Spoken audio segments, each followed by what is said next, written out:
Hello, in this video I'm going to show you how to install Firefox browser on your Samsung Galaxy A33. So in order to do that, we'll need to open our Google Play Store and start searching for an app. Here we want to write Firefox browser, like that, and press on the install button. After installation process is complete, we can open the app, and here we can customize it.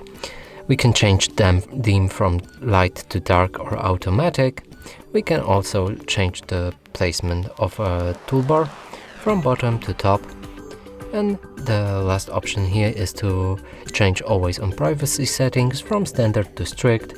Here you can sign up to sync other Firefox devices or read the privacy policy.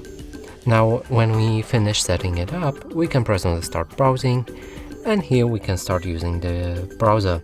So we can open any link that we want, and it should work properly. And that's it for this video. Hope you like it. Please consider subscribing to our channel, leave a like and a comment below.